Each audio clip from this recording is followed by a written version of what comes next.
We've got a weekend of playoff basketball in the books, and I wanted to kind of just sit back and observe all the game ones. Plus, take a little break here, charge the battery before we start to cover these playoffs here. And please, I encourage y'all, if you haven't already, subscribe to the channel and share this. If you're a Warriors fan, I know a lot of you are, with your friend that's not a Warriors fan, since I'm going to be branching off here and covering these playoffs without the dubs. Let's start things off chronologically here. Friday night in that final play-in game.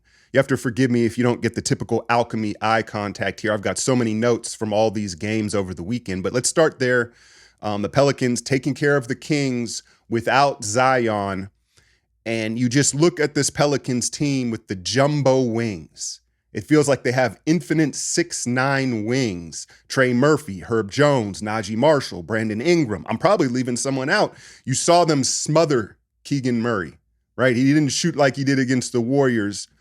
And, ultimately, listen, we'll talk more about the Pels and what happened last night, but they are kind of a nightmare matchup for a lot of teams in a lot of ways because of the versatility in wing defense. But I think ultimately for this Kings team, it's a wake-up call that you can't beat this Pelicans team with arguably their best player in street clothes, right?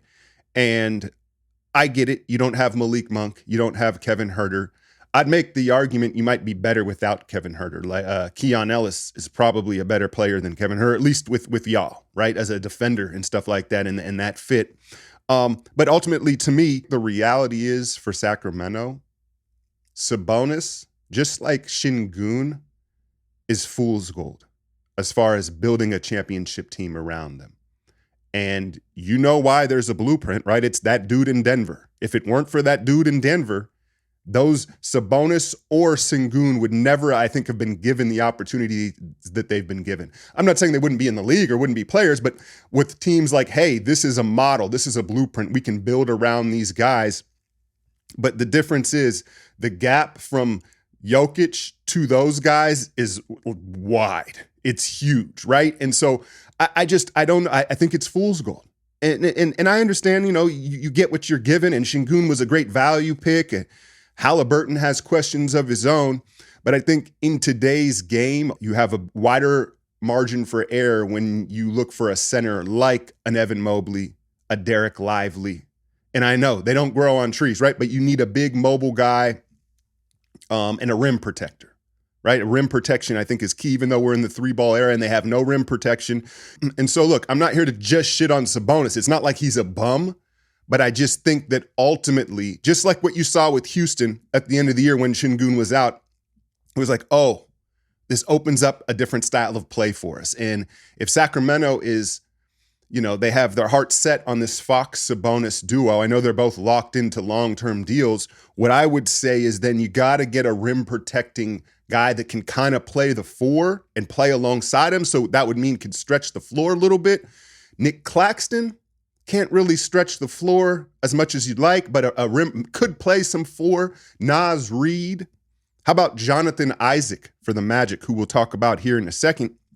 But you might have to give up Keegan Murray, right? I don't know how you acquire those guys, but Kings fans, those are 3 names that I would look at as far as, okay, how can we retool this thing? And it's going to cost you something you don't like. Again, maybe like a Keegan Murray, but you need some sort of rim protection. But yeah, I think that both Houston and Sacramento are going to figure out, okay, what's the cost of having, an offensive hub guy, a baby Jokic type of player? Can we still win at a high level? Can we still be true contenders? And I think they're both going to find out the answer is no. Moving on to the first playoff game of this season was Cavs Magic.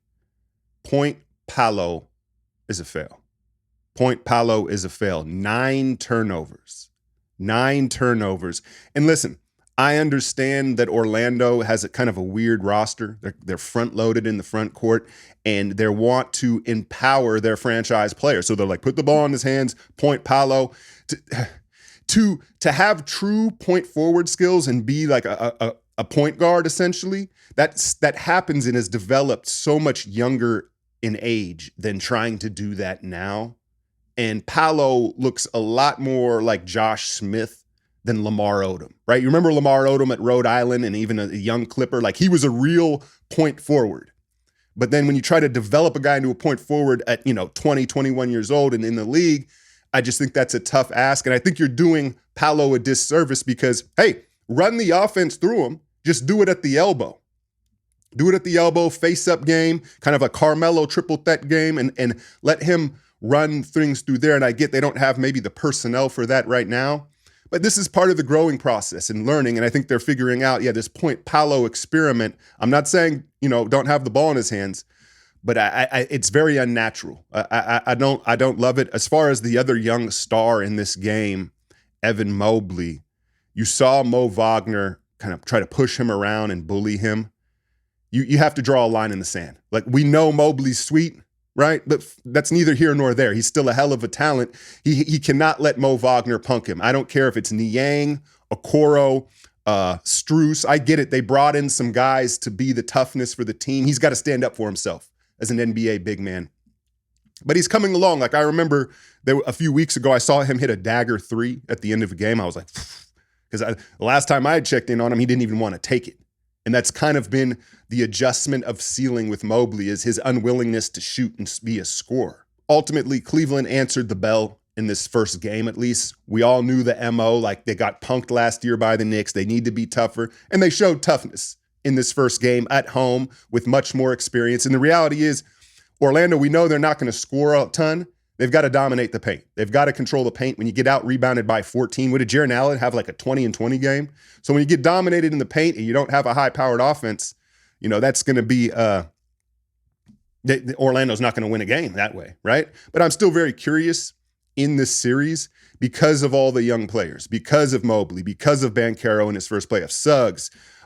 There's all these interesting storylines regardless of kind of how competitive the series actually is. And then the looming story of Donovan Mitchell. And, if they somehow get punched out here in this first round, I mean, he may be gone anyway, right? But that's a series that I'm going to continue to keep an eye on and perhaps have a full breakdown on Patreon if we get a competitive one. Suns, Wolves. Boy, all I could think about when I started to watch that game was that Brad Beal trade. That Brad Beal trade may be an all-timer, bro. Like $200 million, like for a third option, a one-dimensional third option was nuts. It was crazy, right? Grayson Allen rolls the ankle. The Suns even more depleted. I'm sure he'll play, but it didn't look great, right? Did he get bowled over, or did he flop and hurt it? I forget. But the story is Ant Edwards, right? And as I watched him dominate that game, I started to think, like, is he going to be what Steph is to Dame? In other words, you would be him if it weren't for me, right? Like, Book, like Ant is, and you watch his development now, and he plays with such a better pace, and his in-between game is so much better. He's much more patient off the bounce. You saw the pump fakes and the pivots and all that.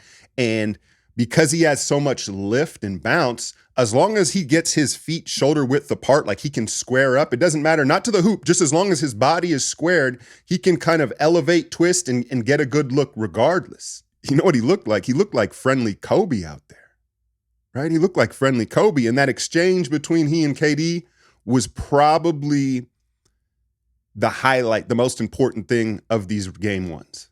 Like when you look back and like a historical, like this passing, I'm not saying it was the passing of the torch, but that photo of them smirking at each other and trash talking at some point could be iconic, right? It could belong in the history books as just a certain time in the NBA, right? But you heard Ant shower KD with praise and said, he's my GOAT. We've heard Brandon Miller say Brandon Miller said Paul George. That one, I don't know about that one. But we've heard a lot of this generation say KD is their GOAT. And I think it is interesting because it almost, here I am hating on the youth, right? But does it almost say style over substance is what they value, right? Because listen, love or hate LeBron, and I get it. Maybe LeBron is too hard to idolize because he is Superman, right? You can't really mimic him. But you would think more guys would call LeBron the GOAT, these younger guys, because of the winning that he's done, right? But no, KD is the GOAT. And I just think that that's interesting. But as far as the series goes, you saw them send two at Ant, right? I'm not sure that's the strategy. I think they may shoot it too well. Reed, Towns, SGA's cousin, right? The Conley, like they shoot it too well. They move it too well. And Ant's been too willing to move the ball. And with his athleticism, it's hard to trap him. So I'm not saying that it's a damned if you do, damned if you don't, but I think I might be more liable to just rotate defenders on him and leave Ant on an island and say, all right, you got to score 40. We're just going to, if we're going to go down Ant, you're going to have to, we're not going to come off the other guys and hope that maybe he wears down during the series or just some inexperience, right? He gets inefficient. But this just sending two at him, I think they're just too deep and they have too much shooting. But hopefully we get some sort of competitive series. You expect Book to bounce back and have one get on my back offensive performance, but their length, I think, really bothers them, right? They might be between the Pels and Wolves, they're the two lankiest teams in the league, and you're seeing their length disrupt a ton of shooters. You can accuse me of my West Coast bias, that's fine, but these two other Eastern Conference games, I didn't catch much of. The Knicks, Sixers, look, I caught the fourth quarter. It feels like what the Knicks do is unsustainable at times. You've got Miles McBride going off, Josh Hart's hitting daggers.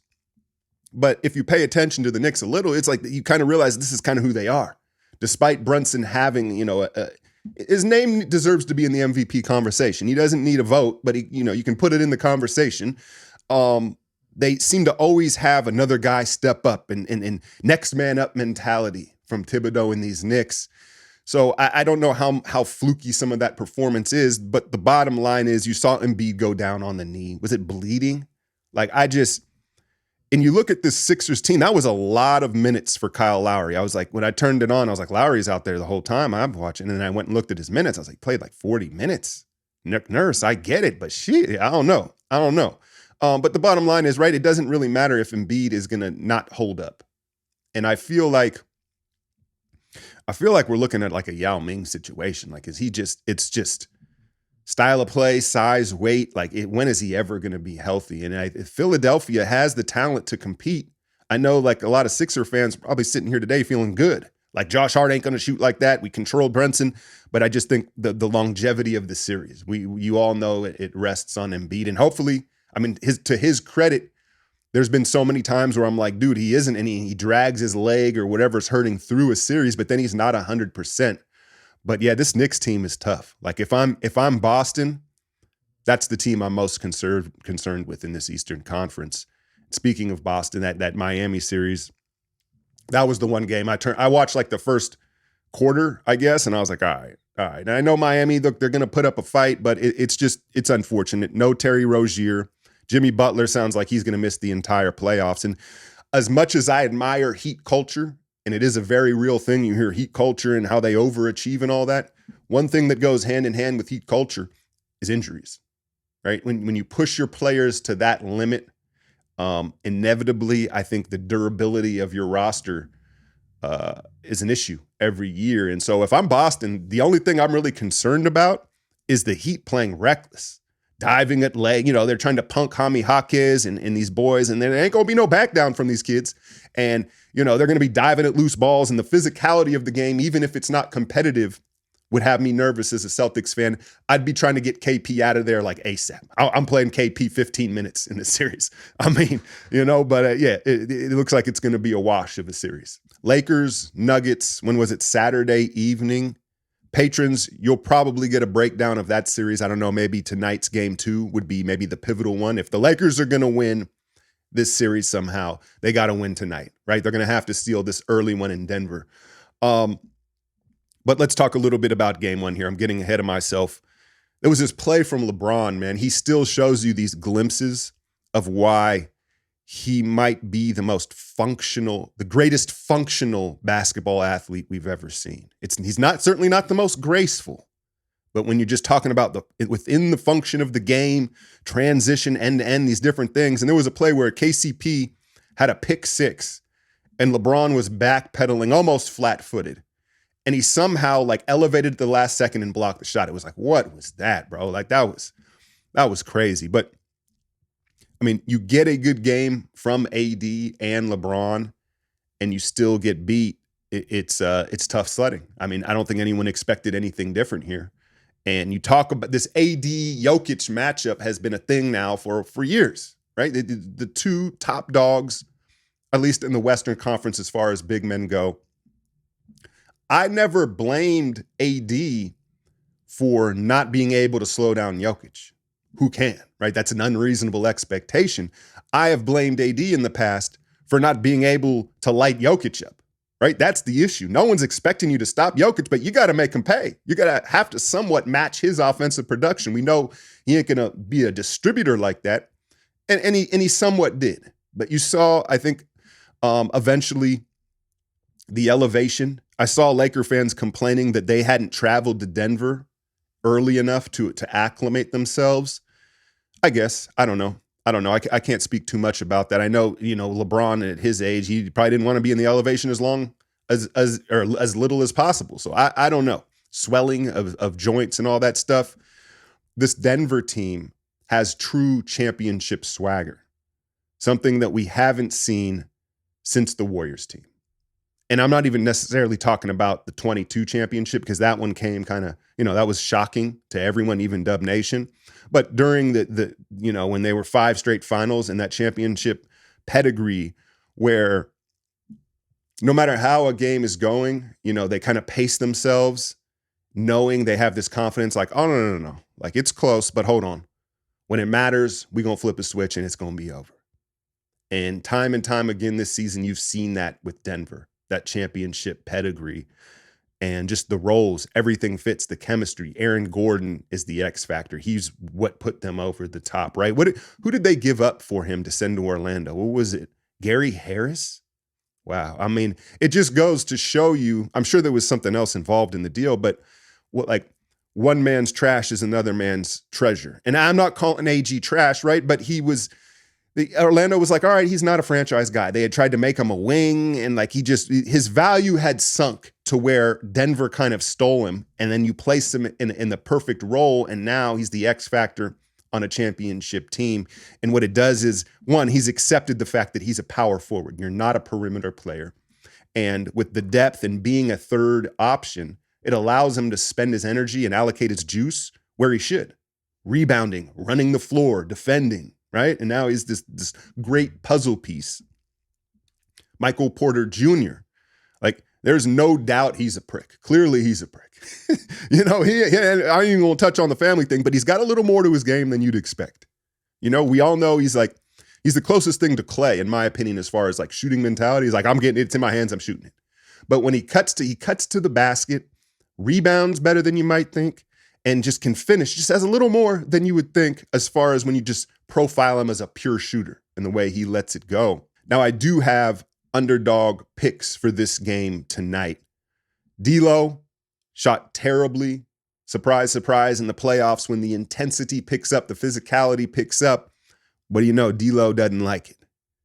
That being said, I've got him higher than 11.5. If you look on Underdog now, it was there this morning.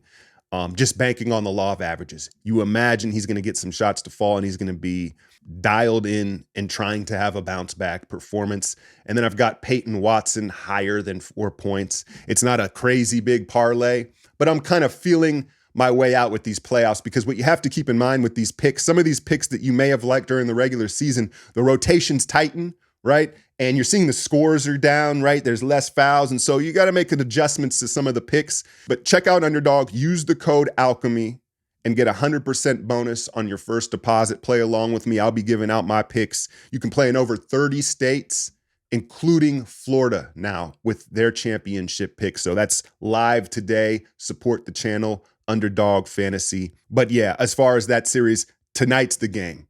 If the Lakers are going to somehow make this a long series, they got to steal this one here in Denver, in my opinion. And so we'll see. Sunday afternoon, Clippers, Mavs in LA. No Kawhi Leonard. No Kawhi Leonard. If y'all go back to the week that Kawhi signed that extension, first words out of my mouth were, oh, Let's see how many games he misses now. Because the news was, oh, look, Kawhi, he's played all these games all this year. And I know some of you are going to say, that's not fair. If he's hurt, he's hurt. Well, maybe, I guess. There's never any transparency with Kawhi, right? But I'm just saying, as soon as the extension happened, all of a sudden, Kawhi went back to being Kawhi. But James Harden, I guess that's the story of this one here. And you saw them put PJ Washington on him. They tried various guys, but what they were doing is they were putting forwards on him, right? They were putting a bigger forward on James Harden, which in the past, I think might have been the strategy. But at this stage in Harden's career, I think you're better suited putting a quicker, smaller guy on him and trying to speed him up. Try to speed him up. We know conditioning has been a thing with Harden, and he wants to play at his pace. Get into his hips, into his shot pocket, and try to speed him up. When you put a PJ Washington or a bigger forward on him, did they have Kleba on him? Yeah, I don't know, J Kid. But it allowed Harden to dictate the pace and kind of dance and catch his rhythm. So it's not that the problem is Dallas doesn't have a ton of smaller guards, right? They're all kind of bigger wing forward guys. You certainly don't want to put Hardaway Jr. on him. So I don't know the answer to that, but that's what stuck out to me. Gafford rolled his ankle flopping. We'll see, how that affects him. But Lively Jr. I thought looked all right in there. They do have the depth at that big spot. But what were the Clippers up 40 at halftime? It was just like there was too many blowouts over the weekend for game ones, right? But you watch Luka and Kyrie try to storm back in the second half, and as spectacular as it is to watch aesthetically, they just don't pass the ball enough, man. They don't pass the ball enough for my taste. I know they closed the gap a little bit late, but to me, it was kind of like it was just hollow points. They were racing down, taking turns and scoring baskets, and it never felt like they were going to get all the way in. It's just not team basketball. I guess the other story was Zubac. What did he have? 20 and 15. He dominated the paint. I think a little part of that is with no Kawhi. One, he's going to get more touches.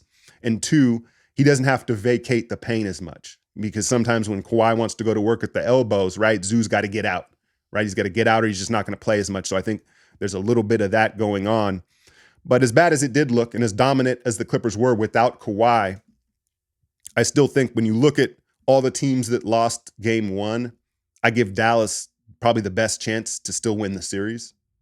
Maybe the Pels, as we're going to talk about here. But, it was what it was. It was just I think this is going to be a swinging of pendulums type of series and adjustments. I don't know what they have an answer for Harden. But, hey, Harden, he may follow this one up with like a 2 of 12 performance. We all know that's perfectly possible, but we'll see if they can bounce back and at least make it competitive in LA. Pacers, Bucks, 35 points from Dame Lillard in that first half was really kind of, I wouldn't even say set the tone, was the game, right? And that I've said it before. The problem isn't Dame. The problem isn't Giannis. The problem is Dame and Giannis. They don't complement each other at all. And you saw a young Pacers team kind of they got big broed by a bunch of vets, right? And here's the thing about this. And I just said Dallas has a great chance of coming back. The thing is, I expect Rick Carlisle to thoroughly outcoach Doc in adjustments throughout this series. Surprise, surprise, right? And I also suspect that if they can get the pace up, this older Bucks team is going to, wilt is not the right word, but they're going to lose some juice, right? They were a fresh veteran team with something to prove, a little extra sauce with the game balls and all that, right? But if Indiana can extend this series, I think this older Bucks team will start to wear down physically. And Carlisle, again, the adjustments suggest that they'll be able to extend it. So as bad as that looked for most of that game, I don't think it's going to be a non-competitive series. At least I'm hoping. Last but not least, the best game one of the weekend. The number 1 seed OKC Thunder against this Pelicans team that just got in. Had to win 2 play-in games to get in. No Zion. Chet Holmgren's first playoff game. I was impressed. I'll say I think that he and Wemby staying healthy for the season is a great sign for them moving forward. I wouldn't have bet on it to start the year. I wouldn't have bet on it. But what you did hear about OKC all year was, hey, probably got to get another big body. You probably need to get another center here. You don't want to put that on Chet. And sure enough, Valanciunas ate their lunch for most of this game. And so I'm a little wary of Chet holding up in this environment with this physicality. But so far, so good, right? But the truth is, if you're a Thunder fan, I know you want that 1 seed, especially when you're a young team and you're unproven. You want that 1 seed, but careful what you ask for because they may have stumbled into the worst matchup for them in the Western Conference. Maybe the Wolves. I talked about the Wolves' length. Pelicans, jumbo wings, have the length to, you can't, you're not going to stop SGA, but bother him, make him less efficient than you would like. And I'm watching SGA. First thing that comes to mind is I'm like, boy, the Clippers are going to have to watch this dude compete for MVPs for the next 4 or 5 years while Kawhi's in street clothes. That's tough, man. That's tough. But I was trying to think of a comp for him in his play style. I really don't have one. Do y'all have a comp for SGA? It's very unique, and he reminds me of a boxer who's a counter striker with just perfect timing. It's his timing. Yeah, he's smooth. He's got length and touch, but the timing of his moves, when he bumps you, when he pump fakes, he has immaculate timing to get to, his bag and get to that mid-range game. Now, he's third in the league in usage rate behind Giannis and, of course, Luka.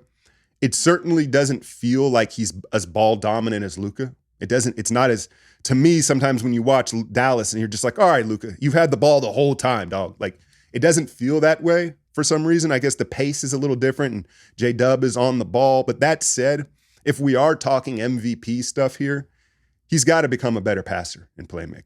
He is not nearly the passer or playmaker that Luka is. He's just not. And I think part of it is that style, that timing of his game. He is more rhythm-based in his scoring. And so in order to stay in that rhythm, I just don't think he's looking to pass that much. But you saw, again, the matchup and how difficult this may be for OKC. A nice first-round challenge. CJ got off to a hot start, and then he struggled. Ingram was getting prison balled by Dort. And listen, B.I., I think he's just soft at his core. I'm just calling it what it is. I think naturally who he is, he just doesn't want physicality and he's just a little soft. But I think what you see is he doesn't want that stigma or that label. And so you see him try to prove that he's not. And he'll have these moments in these games where you're like, oh, look at B.I., he's super forceful. But ultimately his baseline is not that. Dort kind of bullied him a little bit. That said, Warriors fans, B.I., as I watched the play-in that game last night, and we kind of discussed a Wiggins-B.I. swap or something of that sorts, why I'm starting to be interested in it is he's twice the ball handler and passer that Wiggins is. B.I. has a really good handle to get where he wants on the floor, and then he's a very good willing passer. So that impresses me about him. I think we talk about point forwards. I like what he looks like as a point forward more than Ben Caro. Granted, he has more NBA experience. But he kind of wilted there down the stretcher. He didn't really, Dort bothered him. And, they had Nance in there. As good as Valanciunas was, down the stretch to close the game, Larry Nance in there, no Zion. And they have him in the short roll. He looked like special needs Draymond in the short roll, right? It didn't look good. He didn't want to shoot. It just, I wouldn't have, if I'm Willie Green, I wouldn't have felt good in clutch minutes having him in the short roll making decisions. And you saw Chet get the big block. SGA comes down and makes a super difficult shot. You have to say, and listen, these young guys, they're going to get a pass because we haven't seen it before and they're young. But if SGA, I don't know if that was an and one, to be honest with you. But if he misses that shot, you kind of have to question the shot. It wasn't a good shot. But I guess what is a bad shot for SGA in the paint? I don't know if there are many. So they go up 3. And look, once again, Willie Green, if you're not going to run a play where there's movement to spring someone open, and you're just going to go pick and roll and ISO, I'm going either Ingram or even Moonball Murphy. I know CJ's the vet on this team, but I just didn't like the matchup. And then I'd have thrown Murphy or Grenade. How many Grenade moonball threes has Murphy hit in the last week, right? And so, yeah, I didn't like the decision to go with CJ in that instance, at least with that matchup and how they did. Young Case and Wallace put the clamps on him, but I think this might be right now. I mean, it's easy to say off the one game, but it feels like it might be the most competitive, fun first round matchup. And so, yeah, I look forward to it. And I do think that this could be problematic. Like if that big boy somehow finds his way back onto the court in this series, OKC could be in some trouble here as the number 1 seed, right? All right, y'all. Again, please share this video with your friends. Hit the like and continue to support the channel. I'll be rolling out more of these takes. This was kind of a big take over the weekend, so probably won't be as long. And then Patreon, I will start to have full breakdowns of these games. I'm going to try to pick the good ones as we get into this first round and beyond that. Hit that like, share, and subscribe. I'm out, y'all.